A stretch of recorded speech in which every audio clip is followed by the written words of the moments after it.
Continuamos con fundamentos de la fe y estamos viendo reconciliados con Dios a través de Jesús. Ya lo hemos estado analizando. En Romanos 5:10, ahí dice que fuimos reconciliados con Dios. Pero vamos a orar. Padre, te damos gracias por la oportunidad que nos das nuevamente de seguir aprendiendo de estos fundamentos tan importantes en nuestra vida cristiana. Ayúdanos a seguir aplicándolos, a seguir viviéndolos, a seguir creyéndolos, a seguir avanzando en este caminar, en esta fe, para terminar nuestra carrera como Pablo. Queremos todos terminar la victoria, guardando la fe que una vez fue dada a los santos y que ahora nosotros vivimos y que estamos pues por gracia únicamente y confiando en que tú eres el que nos da el querer como el hacer, y pues toda la gloria y la honra siempre sea tuya. Gracias por ese privilegio que nos das de tener la Biblia en nuestras manos y de tener maestros, pastores que nos guíen, que son diligentes y que nos enseñan correctamente tu palabra para que nosotros podamos también hacerlo y pues poder glorificarte todos como iglesia, como matrimonios, como familias, completos en Cristo Jesús. Ponemos en tus manos este estudio como todos los días. En Cristo Jesús oramos. Amén. Bueno, entonces, cuando dice ahí la palabra reconciliar en Romanos 5:10, ahí tiene la idea de traer de nuevo a la armonía a alguien que ya no estaba en armonía con Dios desde Adán y Eva. Y también se podría interpretar como llegar a un acuerdo, porque en Adán y Eva hubo una separación y ahora Dios mismo toma la iniciativa para volver a reconciliarse con el hombre, llegar a un acuerdo para que el hombre pueda volver a estar en paz con él. Y ahora tenemos paz con Dios por medio de su Hijo Jesucristo. Tristemente muchos no quieren ese acuerdo, no quieren esa armonía, porque en su mente depravada, en su mente pues alejada de Dios, creen que pueden adorar a Dios o acercarse al Dios de la Biblia a su manera, en su forma y como ellos creen, no conforme la Biblia lo dice. Jesucristo, entonces el sacrificio de Cristo logró para todos los que creen en Él, pues esa reconciliación, ¿no? Jesucristo es la respuesta a todos los problemas del hombre concernientes a la salvación, no económicos o de físicos. Dios promete solucionar el verdadero problema del hombre, que es que está en enemistad con Dios desde Adán y Eva. Y a través de Cristo vuelve a haber paz. Sin Cristo no hay paz, hay condenación. Entonces con eso entendemos cuál es la solución al problema del hombre. Poniéndolos lo más simple que se pueda, si Cristo no es mi sustituto, pues entonces tú todavía ocupas el lugar de un pecador condenado. Si mis pecados y mi culpabilidad no son transferidos a Él y Él no los toma, entonces pues permanecen todavía en mí. Si Él no lidió con mis pecados, entonces ¿quién tiene que lidiar con los pecados? Pues tú tienes que lidiar con tus pecados. Si Él no cargó mi castigo, entonces pues tú tienes que cargar con ese castigo en el infierno. Entonces no existe otra posibilidad, ¿verdad? Es en Cristo, pagando Él por mis pecados, reconociéndolo y sometiéndome a su voluntad a través de la palabra. Esa es una fe que realmente es una fe en Él, no nada más de palabra y vivir como se me da la gana, sino realmente sometido a Él, o pagarlos yo. Algunos han sugerido a propósito que es inmoral enseñar la doctrina de la sustitución, porque algunos teólogos han sugerido que es inmoral enseñar que Dios tomó carne humana y cargó con mi pecado y con el pecado de todos. Pero no es inmoral porque tú y yo no estamos forzando a Dios a algo que Él no le gustaría hacer. Cristo voluntariamente decidió hacerlo, Él quiso hacerlo. Al decir esto no estamos manchando su santidad de ninguna manera. La realidad del asunto es que en el proceso de salvación, Dios no está transfiriendo el castigo de un hombre culpable a un hombre inocente. Porque no estamos hablando de un hombre cualquiera, sino estamos hablando de Dios mismo, encarnado, Jesús, en carne humana. Luego, ¿cuál fue el motivo de la obra de Cristo? El que Cristo se decidiera dar a sí mismo para salvar mediante su muerte a los hombres, demostrando el gran amor y la compasión de Dios.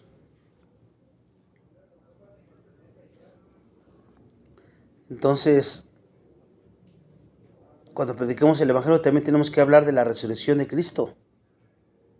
No nada más de lo que hizo hasta la muerte, sino también que resucitó.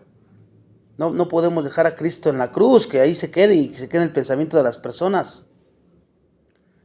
Él resucitó, se fue y volverá. Y ahorita está sentado a la diestra del Padre, intercediendo por todos los creyentes. Eso también es importante a la hora de predicar el Evangelio. Por más crucial que sea la muerte de Jesús en la cruz para nuestra salvación, el proceso no terminó allí en la cruz. Tenemos que explicar la resurrección. La vida sin pecado de Cristo también es otro punto importante. ¿Por qué? Porque si no resucitó y si Él no vivió sin pecado, su sacrificio no significaría nada. Pero eso también es importante aclarar eso. El tener un Mesías muerto, nada más así, sin que haya resucitado, no salva a nadie. Tenía que resucitar. Romanos 1:4. Romanos 1:4. Él es nuestro intercesor y nuestro mediador. Siempre hay la posibilidad de que algunas personas en el mundo, en la vida, incluso en la misma iglesia, hayan respondido al Evangelio todavía. Siempre tenemos que retarnos, autoexaminarnos y ver si realmente te has arrepentido y si realmente has clamado el nombre del Señor Jesucristo como Señor y Salvador, mostrando pruebas de una transformación, de una santificación por medio del Espíritu Santo en tu vida. Porque tienes que ver el verdadero arrepentimiento en un alejarte del pecado. Entonces, todo esto conlleva creer realmente en Él como Señor y Salvador. Todo eso es importante. Efesios 2:8-10. Efesios 2:8-10 dice: porque por gracia habéis sido salvados por medio de la fe, y esto no es de vosotros, sino que es don de Dios, no por obras, para que nadie se gloríe. Porque somos hechura suya, creados en Cristo Jesús, ¿para qué? Para hacer buenas obras, las cuales Dios preparó de antemano para que anduviéramos en ellas. Ahí está. Hay un predicador escocés del siglo XIX que dijo: los hombres sin Dios, ¿qué son? Son muertos caminando. Las bellezas de la santidad no atraen al hombre en su insensibilidad moral, ni pueden las miserias del infierno disuadirlo. En vez de querer la santidad, se quieren alejar de la santidad, porque creen que la santidad es: no voy a ir porque me van a prohibir que haga esto, aquello, y aquello, y aquello, y aquello. Pura prohibición. Entonces ven la santidad como puro prohibir todo, y no la ven como estar en la presencia de Dios, estar en paz con Dios. Y por lo tanto, muchas veces no los persuade, y ni tampoco las miserias del infierno lo disuaden a veces. Si nosotros o tú hablas del cielo a las personas, y muchas veces a ellos no les interesa el cielo. no les importa. Puedes hablarles del infierno y tampoco le tienen miedo, es más, te dicen que ni creen en eso. O sea, ni el cielo ni el infierno les interesa. Y ese tipo de hombres pues, no necesita renovación. Ese tipo de hombre no necesita reparación. Ese tipo de hombre no necesita restauración ni reanimación. Ese tipo de hombre necesita una resurrección, porque está muerto. La evidencia es que no le interesa ni el cielo ni el infierno, no cree nada. Entonces, ¿qué necesita? Una resurrección. Necesita vida. ¿Por qué? Porque está muerto. ¿Quién es el único que puede convencer y dar vida? El Espíritu Santo. Sabemos ¿cómo tú puedes saber si alguien es cristiano? Dios ha decretado, ordenado un plan de salvación que nos ha revelado a través de la Escritura. Y en esto, lo que estamos viendo aquí, estamos aprendiendo cómo Él salva a los que creen. Pero ahora vamos a ver la soberanía de Dios en la salvación. La soberanía de Dios en la salvación. Y el plan soberano de Dios en la salvación. La soberanía de Dios en la salvación y el plan soberano de Dios en la salvación.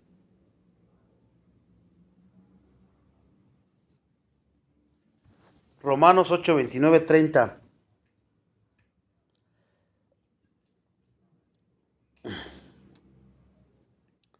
Romanos 8, 29, 30, ahí lo dice, ahí dice el proceso, dice, a los que antes conoció, también los predestinó. ¿Antes cuándo? Antes de la fundación del mundo, en su presencia, desde antes de crear todo. Y a los que predestinó, a esos también llamó. ¿Cuándo los llamó? En un momento de la historia de la humanidad, ¿no? En un momento de tu vida. A los que llamó, a esos también justificó. ¿Cómo? Pues que respondieron con fe, fueron a Jesús y Cristo les imputa su justicia.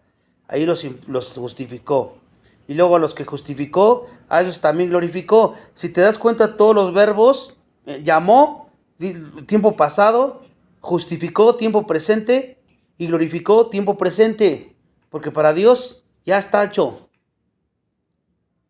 Efesios 1, 4, 6. Efesios 1, 4, 6. Y ahí nos podemos preguntar, ¿cuál ha sido el plan de Dios desde antes de la fundación del mundo? Y el versículo 4 dice que fuéramos santos y sin mancha delante de Él. Ese ha sido el plan. ¿Y cuál es el propósito de su plan? Ahí lo dice el versículo 6, para alabanza de la gloria de su gracia. Para alabanza de la gloria de su gracia. La gracia es el acto de amor y misericordia libre y soberana de Dios, porque nadie lo presionó ni nadie le obligó. Simplemente Él libre y soberanamente concede salvación a través de ¿qué? Esa es la gracia. Un acto de amor libre en su soberanía, en donde concede salvador a quienes no lo merecían, a través de la muerte y resurrección de su Hijo, aparte de lo que sean o hagan los hombres. O sea, no dependió de los hombres en ese sentido. Y del sostener esa salvación para glorificación. El hombre no la sostiene. Es Dios el que es. De principio a fin es Dios. Entonces vemos aquí que Dios implementa su plan de salvación. Este misterio que ha sido mantenido en secreto durante siglos sin fin, pero que ahora ha sido manifestado y por las escrituras de los profetas, conforme al mandamiento de Dios eterno, se ha dado a conocer a todas las naciones para guiarlas a la obediencia de la fe. Romanos 16, 25, 26. Romanos 16, 25, 26. ¿Y cuál es el estado espiritual del hombre antes de la conversión? Efesios 2:1 dice que estaban muertos en delitos y pecados. Ese era el estado del hombre antes de la conversión. ¿Y qué hará Dios concerniente al pecado? Juan 16:8. Juan 16:8. ¿Qué va a hacer Dios? Convencer al mundo de pecado, de justicia y de juicio por medio del Espíritu Santo. ¿Y qué se necesita antes de que alguien pueda conocer la verdad? Arrepentimiento. Segunda de Timoteo 2:25. Segunda de Timoteo 2:25, arrepentimiento es lo que se necesita. ¿Y quién te da el arrepentimiento? Pues Dios. Juan 1:12-13. Juan 1:12-13. Entonces, ¿quién? Ahí según Juan, ¿quién concede el derecho de ser hijos de Dios? Pues Dios, no el hombre, Dios. Ahora algo importante aquí es que este derecho de ser hijos de Dios no es un derecho privilegio que se te concedió en el momento de nacer, de tu madre, de tu padre, o de tus propias fuerzas, tu propia voluntad. No es un derecho que fue por esas cosas, sino fue Dios. Porque ¿quién es el que causa el crecimiento del creyente? Dios da el crecimiento. Primera de Corintios 3:6. Primera de Corintios 3:6. ¿Y quién hará que la resurrección ocurra? Dios, que resucita al Señor, también nos resucitará a nosotros mediante su poder.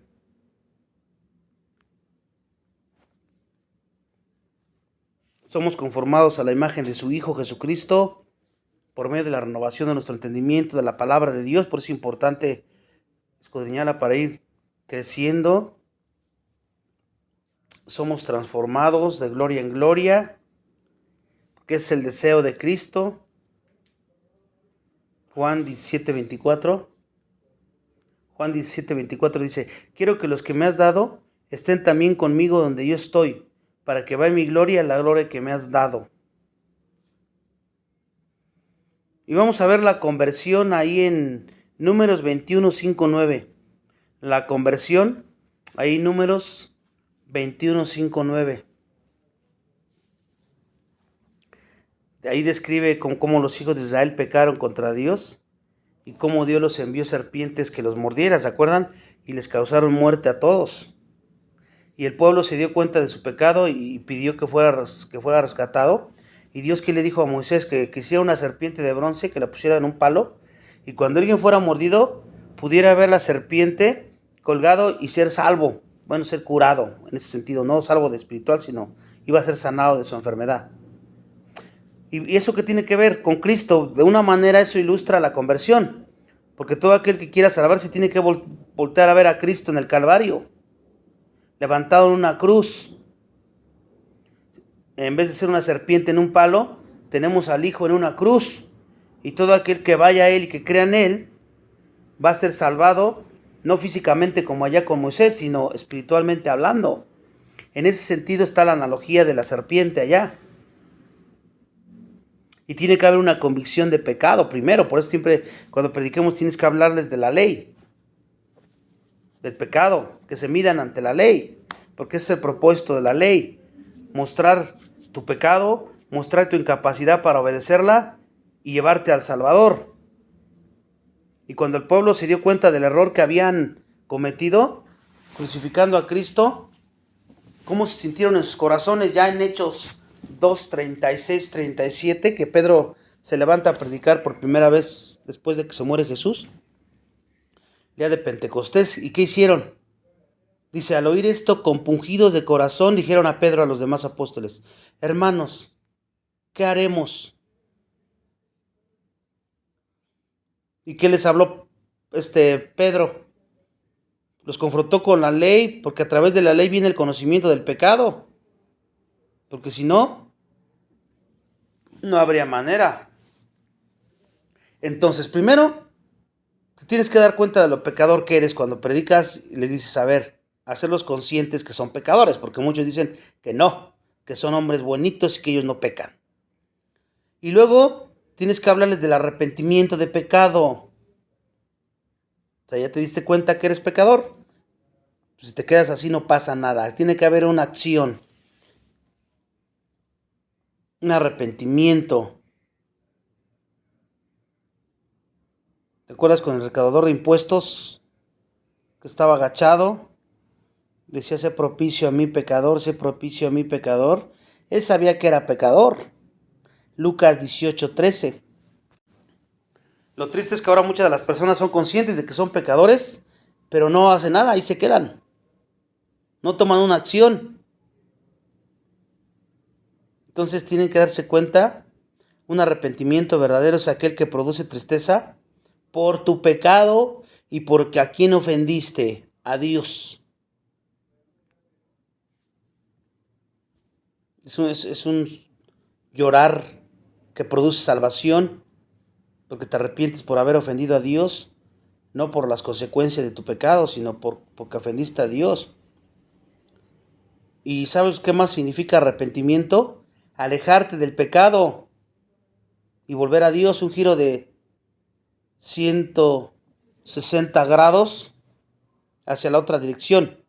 Ahí te das cuenta que realmente te arrepentiste, te alejaste del pecado y volverte a Dios, porque puedes saber que eres pecador y decir que ya te arrepentiste y seguir ahí.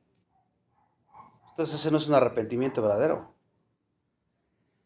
Cuando las personas fueron mordidas por la serpiente, regresando a Moisés allá, miraban a la serpiente en el palo. Ellos estaban ejerciendo fe en lo que Dios les había dicho, porque Él les dijo, volteen a ver a la serpiente, ahí está la palabra, y ellos al hacerlo estaban creyéndole a Dios y lo estaban haciendo. Aquí, en Cristo, como ya vimos, hay una promesa a aquellos que clamen el nombre del Señor. Romanos 10:13 dice, Romanos 10:13, todo aquel que invoque el nombre del Señor será salvo.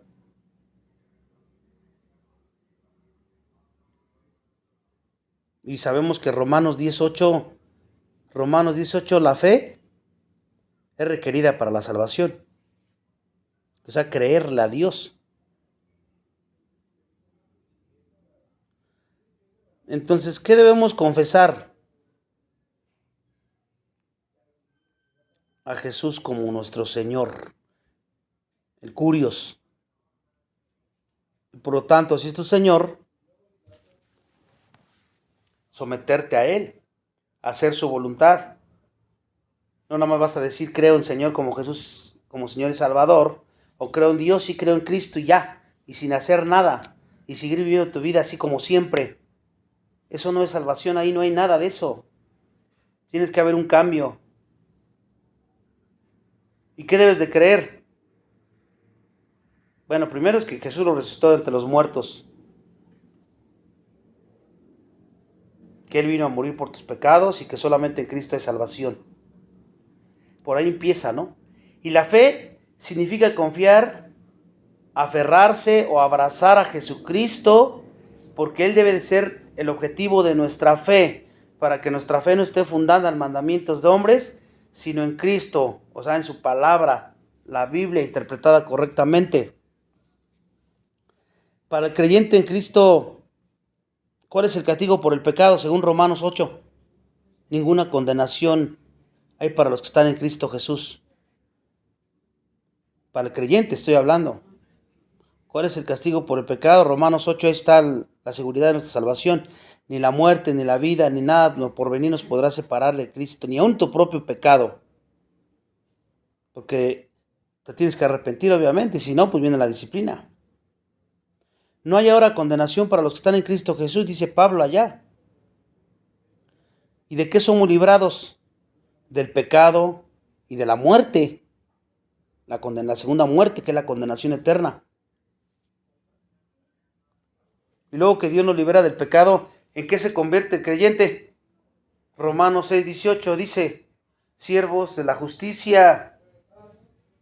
O sea, ahora eres esclavo de Cristo, ahora obedece su palabra. Eso prueba que tu fe realmente es genuina.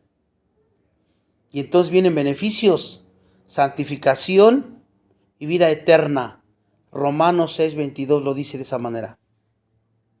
Romanos 6:22. La santificación es el proceso de ser conformados a la imagen de Jesucristo. Entonces, si no, pues no hay santificación. Y si no hay santificación, no está el Espíritu Santo en tu vida. Y si no está el Espíritu Santo en tu vida, es que tú no te has arrepentido. Es que no, tu fe es falsa, te estás autoengañando. Hay 3 evidencias importantes de un verdadero creyente. La primera, una fe que obra. Esa es la primera evidencia de un verdadero creyente, una fe que obra. Porque la fe genuina, ¿qué revela? las obras de uno. Santiago 2:18.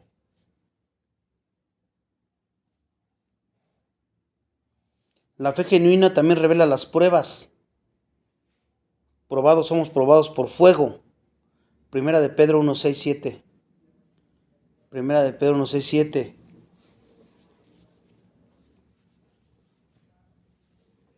Entonces, va a revelar las obras que haces.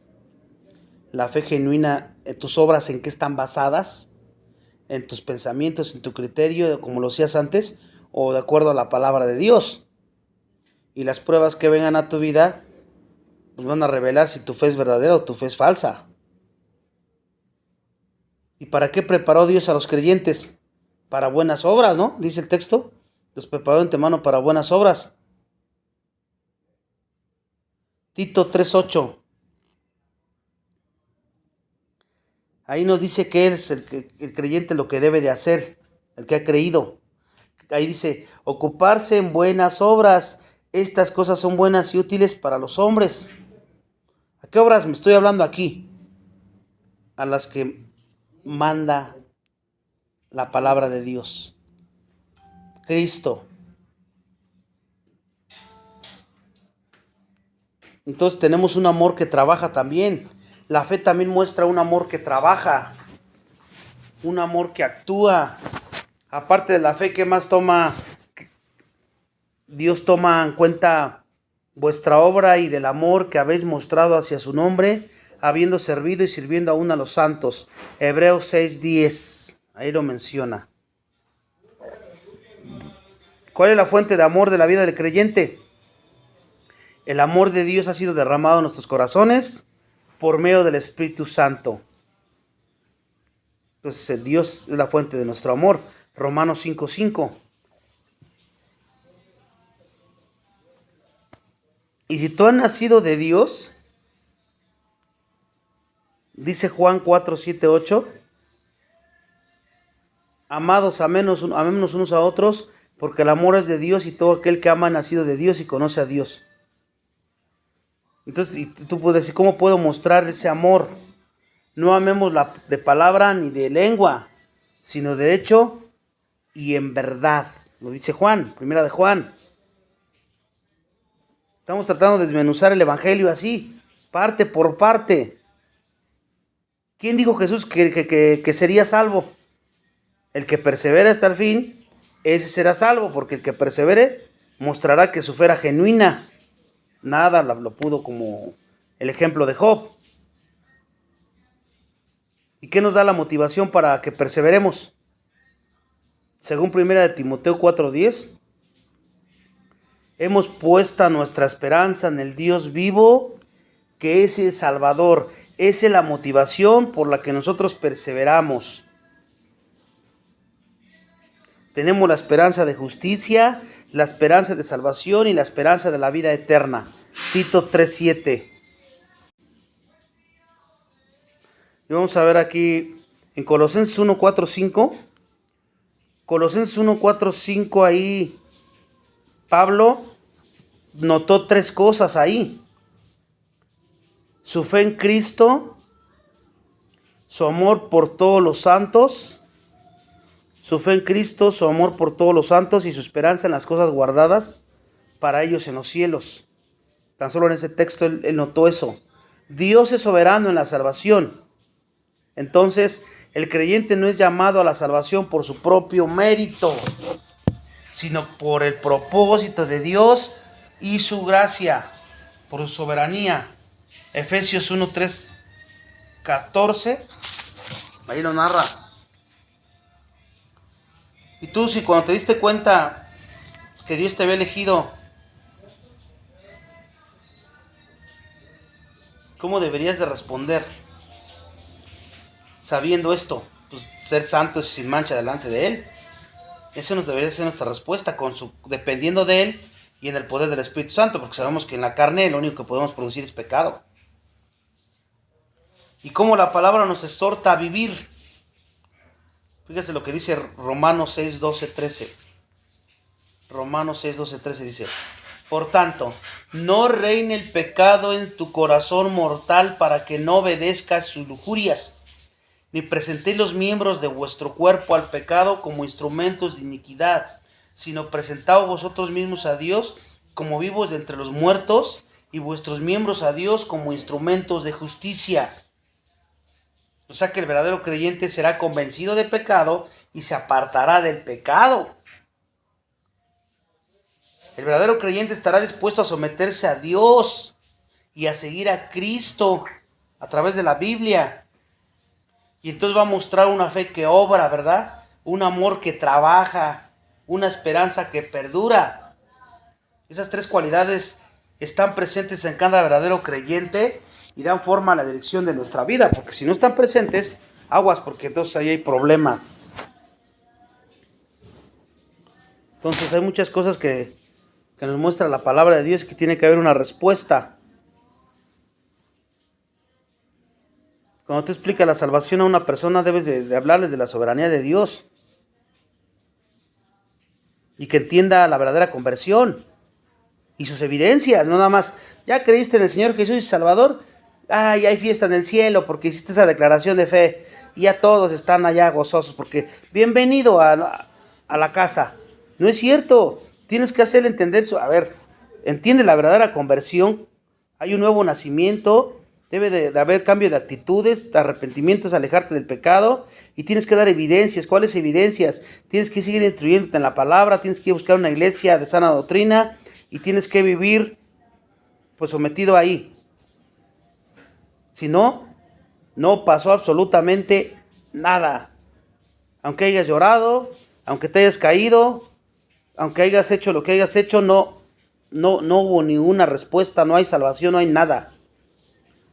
Tenemos que retarlos para que se den cuenta y no vivan engañados a su propia salvación, y muchos no hacen ese tipo de evangelismo. Los engañan y creen que ya son salvos. Entonces son muchas cosas que son importantes, que ellos entiendan la depravación del hombre primero, que es los pecadores que son, después la soberanía de Dios en la salvación, que Él fue el que Él decidió, nadie lo obligó, simplemente quiso mandar a su Hijo a que viniera a morir por los pecadores, y luego discutir la responsabilidad del hombre ante esta acción que hizo Dios primero, que te amó primero. ¿Tú cómo respondes?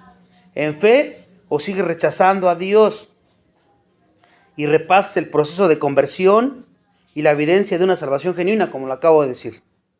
Todo eso tienes que explicarlo en el Evangelio, porque si no, no pasó nada.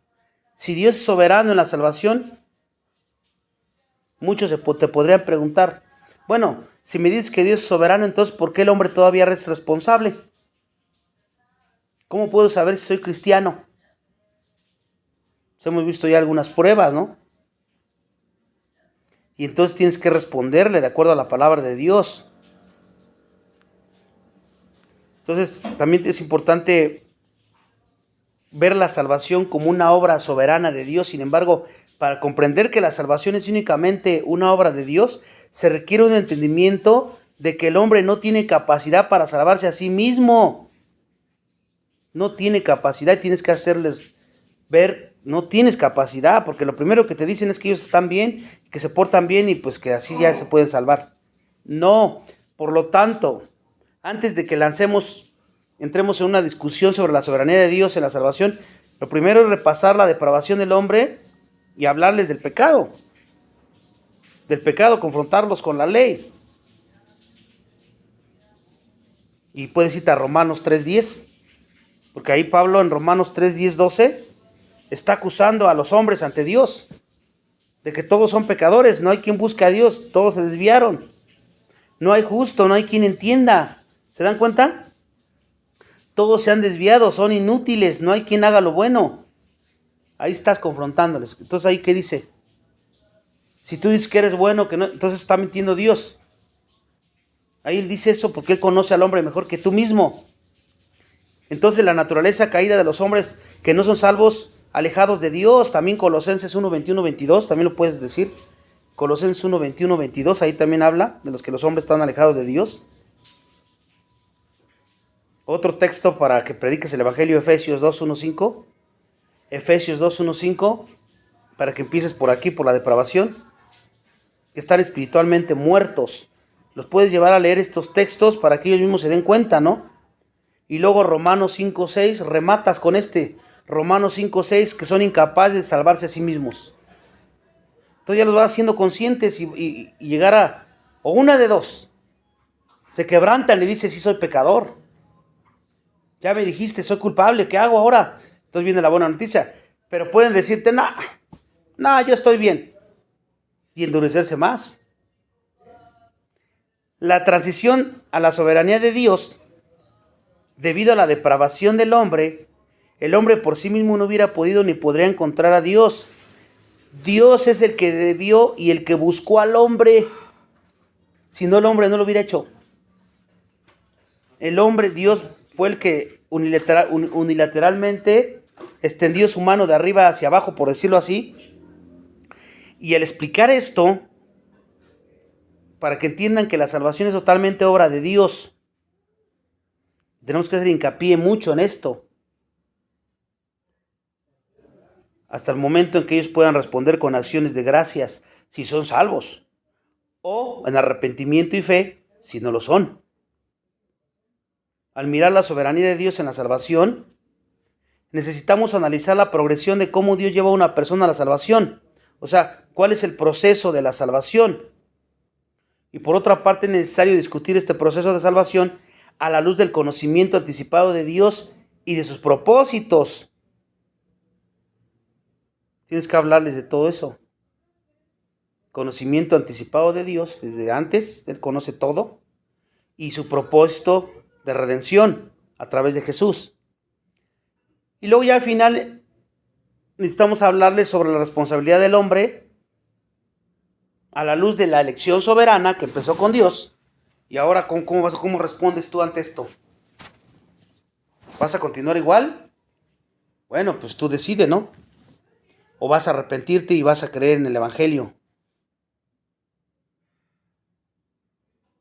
En Romanos 8, 29, 30, Romanos 8, 29, 30 es un pasaje que está hablando sobre el proceso o el plan de salvación de una manera que enfatiza la soberanía y dirección de Dios. Y ahí hay 5 eslabones en la cadena, porque dice, conoció de antemano. ¿Cuándo conoció ahí? Tiempo pasado, antes de la fundación del mundo. Predestinó, como ya dijimos, llamó, justificó y glorificó. Ya lo vimos ese texto. Y estas palabras puede que sean nuevas para los estudiantes o para los, si estás dando una clase o algo, o a los que estás predicándoles, ¿no? Porque ellos no conocen esos términos. Así que, ¿qué tienes que hacer? Asegurarte de que ellos puedan entender lo que cada término significa. ¿Qué significa predestinar? O llamó, justificó, o conoció, o glorificó. Por eso cuando des textos, trata de dar unos sencillos, que entiendan más fácil. Porque si no, tú tienes que explicarles lo que significa cada uno de ellos. Y si no lo sabes, ni tú. Es como que cómo vas a predicar y cómo vas a enseñar. No va a haber manera. Puedes preguntar varias preguntas sobre el texto.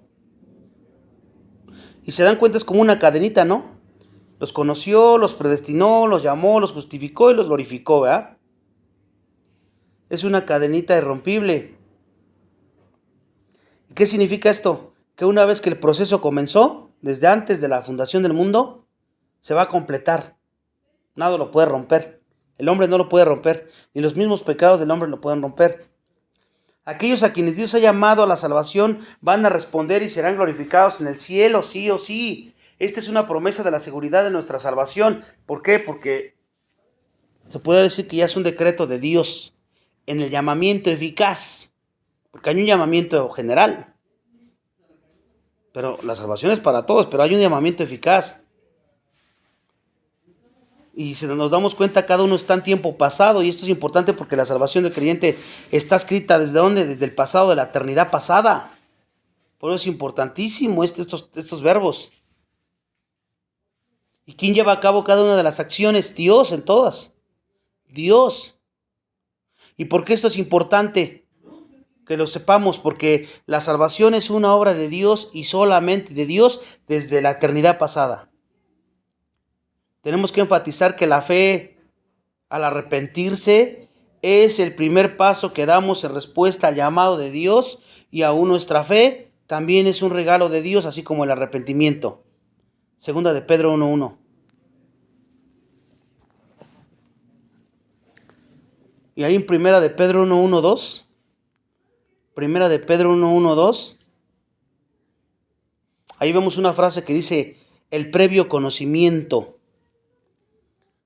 Y esta palabra está asociada con la proposición griega pro, de antemano, conocer de una manera íntima, de antemano.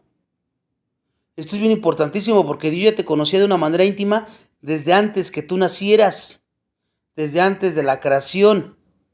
Y a menudo los nuevos creyentes pueden pensar que el conocimiento de antemano de Dios simplemente significa que Él sabía algo de antemano, sabía tu respuesta y al ver tu respuesta te salvó. No, desde antes de eso, Él ya te había conocido. Como si la vida fuera una película, algunos creen eso y que Dios ya sabe el final. No. Tenemos que explicar que esa frase va más profundo que eso, porque implica un conocimiento íntimo sobre los detalles de nuestras vidas desde antes de la fundación del mundo, porque Dios es soberano sobre nuestras vidas. Es más que solo saber lo que va a suceder, es planificarlo antes de nosotros nacer, no en respuesta a lo que tú ibas a hacer en el momento de tu vida. Planificarlo desde antes de que naciéramos. Muchas personas tratan de explicar la elección de Dios para la salvación de algunos, declarando que debido a su conocimiento que Él tenía de ellos, en su respuesta, Él miró hacia el futuro y vio quién creería. Sin embargo, esto no es bíblico, porque no es así. Porque esto asume que el hombre tiene la capacidad de buscar a Dios entonces y de creer por su propia cuenta. Por eso está errado. Y esto viola el hecho de que el hombre no regenerado es totalmente depravado, muerto espiritualmente y nunca buscaría a Dios, como Romanos lo dice en el capítulo 3. Por eso está mal. Este punto de vista también socava la soberanía y gracia de Dios en la salvación, porque entonces el que tiene el poder es el hombre, no Dios. En su omnisciencia, Dios ciertamente es capaz de ver el final de la historia y más allá, y saber de antemano el detalle más mínimo de los acontecimientos insignificantes.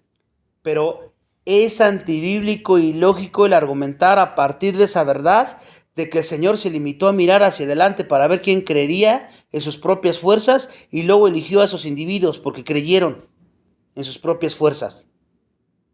Por eso está mal. Porque si eso fuera verdad, la salvación no solo comenzaría por la fe del hombre, sino que también esto forzaría a Dios pues a dárselas, ¿no? Bajo este esquema de ellos.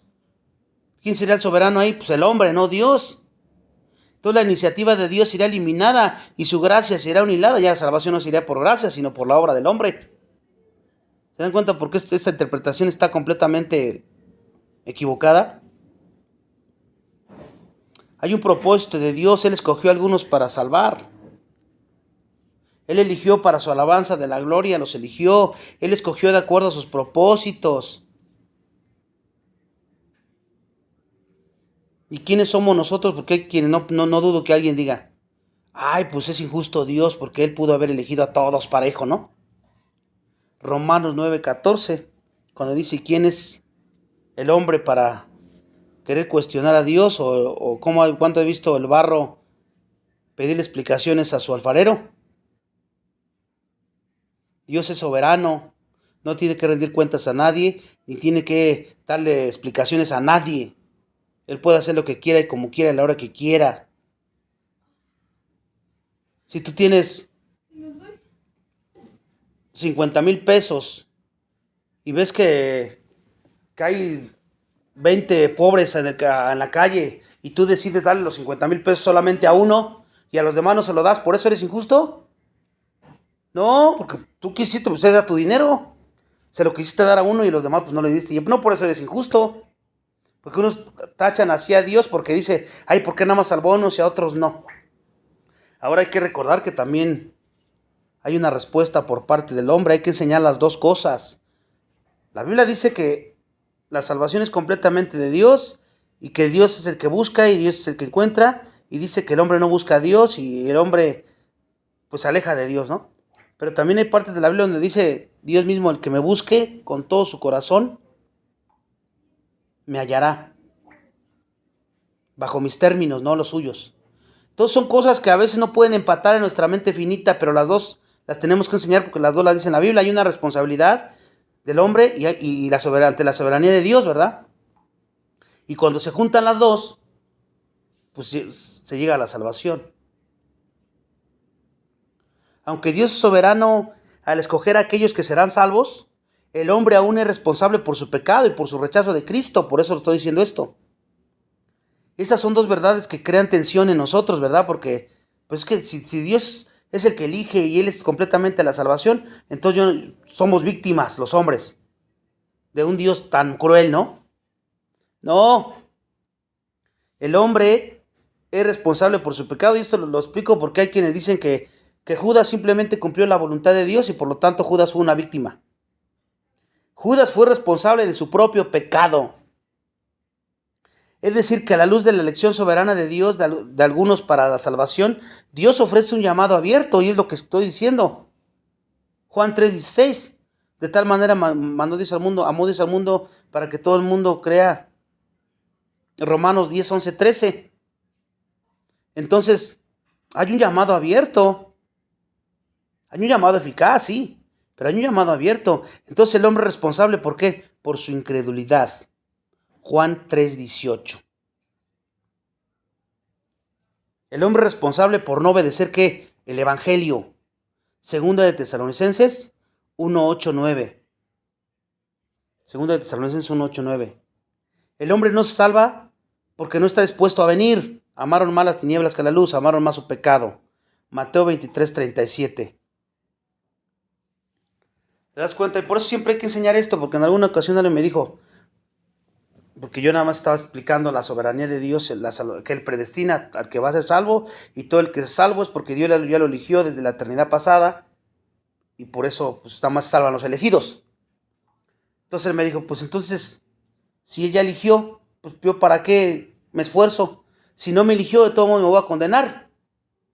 Y si me eligió, pues de todo modo me voy a salvar. Entonces, se acomodó las cosas y dijo, pues yo sigo así hasta el fin. Si Él me eligió, pues en algún momento me va a salvar, como dejándole toda la chamba a Dios. Y entonces no aplica. Entonces, ¿qué tienes que hacer? Si nada más le enseñas esa parte, se van a tomar esa posición. Pero si les enseñan la otra parte de que no, tú tienes que responder, hay una responsabilidad tuya, y no le enseñan la primera, entonces van a decir que ellos son los que se salvaron, porque ellos creyeron en sus fuerzas. Entonces se van al otro extremo. Entonces hay que enseñar los dos, para que ni se acomoden.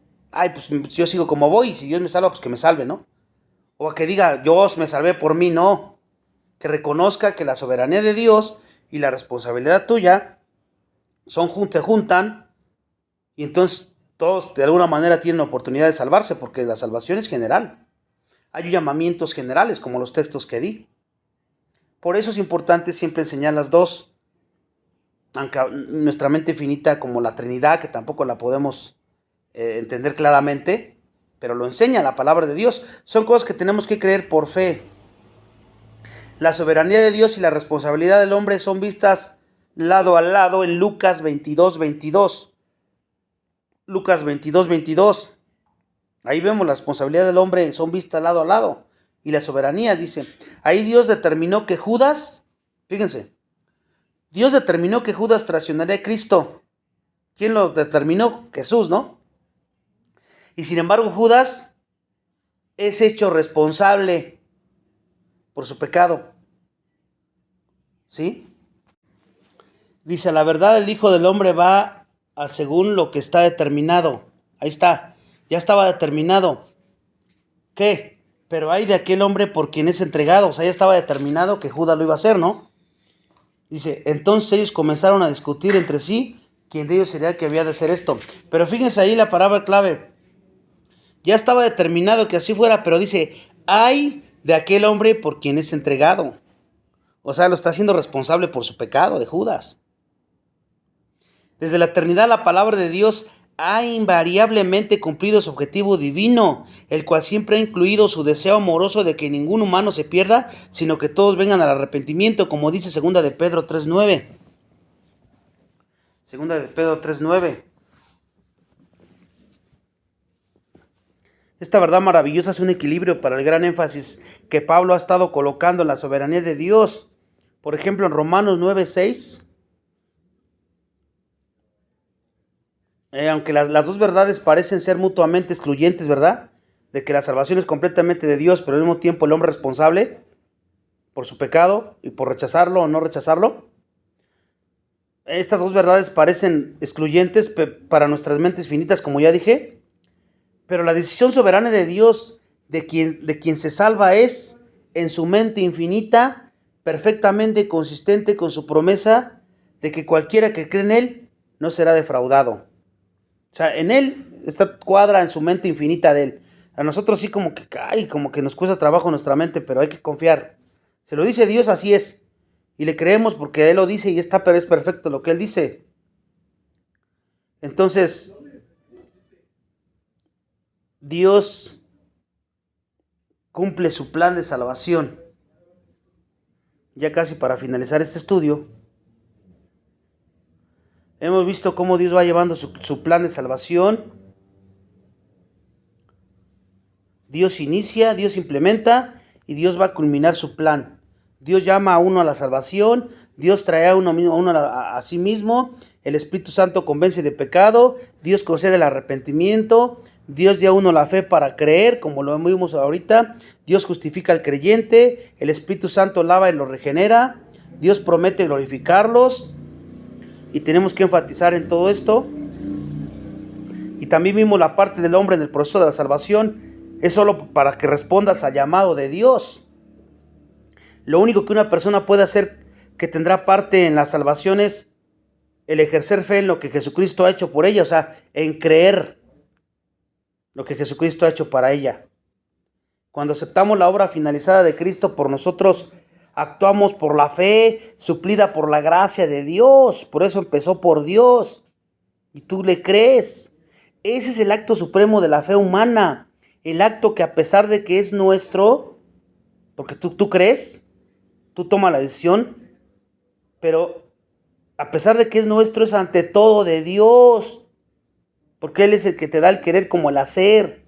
Su regalo para nosotros de su gracia. Cuando una persona se atraganta o se ahoga y deja de respirar, ¿qué pasa? Pues no hay nada que puedas hacer porque pues ya se murió, ¿verdad? Pero si alguna vez vuelve a respirar, ¿por qué es?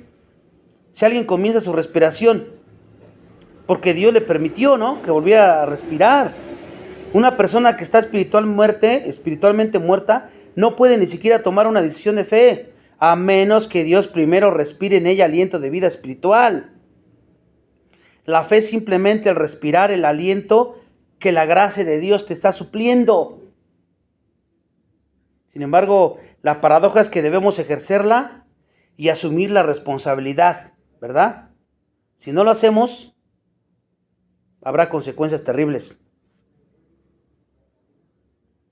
Siempre hay que tomar en cuenta que desde el punto de vista del hombre, la salvación será acompañada por un quebrantamiento por el pecado. Es lo primero, arrepentimiento, ¿no? Y una confesión de tus pecados y arrepentimiento a Cristo Señor como tu Señor y Salvador. Y esto te va a llevar a una discusión sobre la verdadera conversión y las marcas de un verdadero creyente, que es las que estamos viendo.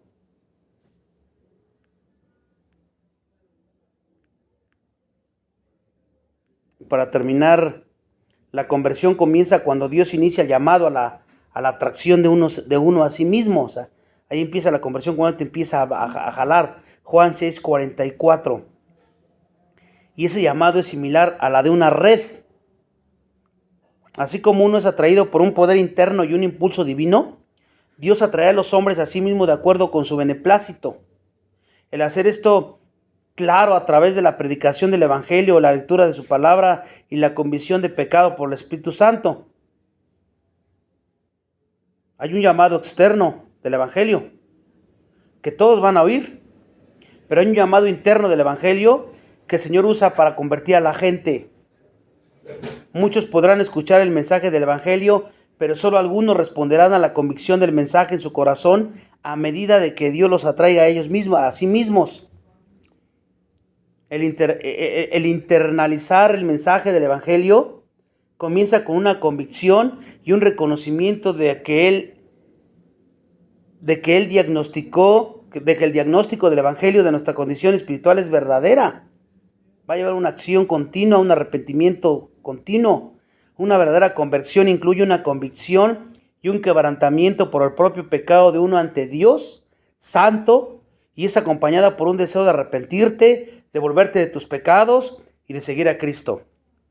Si no, no hay fe verdadera. Aquí vamos a terminar. El siguiente vamos a ver la naturaleza de la verdadera convicción de pecado y arrepentimiento. La naturaleza de la verdadera convicción de pecado y arrepentimiento. Vamos a orar. Padre nuestro, te damos gracias por la oportunidad que nos das de haber escuchado en algún momento de nuestra vida el Evangelio, y que por tu gracia, tu Espíritu Santo nos convence y llegamos a ti humillados ante tu presencia. Tuviste que derribar nuestro orgullo, tuviste que quebrantarnos para poder nosotros reconocerte como el Señor de nuestra vida. Y aunque no ha sido fácil nuestro caminar, tú siempre nos has sostenido, tu poder en tu palabra, al estar ahí, porque si estamos en tu palabra todo el tiempo es porque tú nos has puesto ese querer como el hacer, y por eso tú mereces toda la gloria y toda la honra. Ayúdanos a que siempre haya ese fuego en nuestro corazón, ardiente amor en nuestro corazón, para que nunca nos enfriemos y siempre busquemos conocerte y entenderte más y más, para predicar el Evangelio de una forma correcta y muchos más puedan llegar a este conocimiento, que tú les convenzas de pecado para que ellos también te conozcan y puedan arrepentirse de su pecado y puedan creer en ti como Señor y Salvador, no solo de palabra, sino en su vida lo reflejen, que muestren tu gloria, así como cada día nosotros. Ese es nuestro propósito al estar estudiando tu palabra. Ayúdanos, sin ti no podemos hacer nada, dependemos completamente de ti todo el tiempo, todas las 24 horas. Ayúdanos para que así sea siempre. En Cristo Jesús oramos. Amén.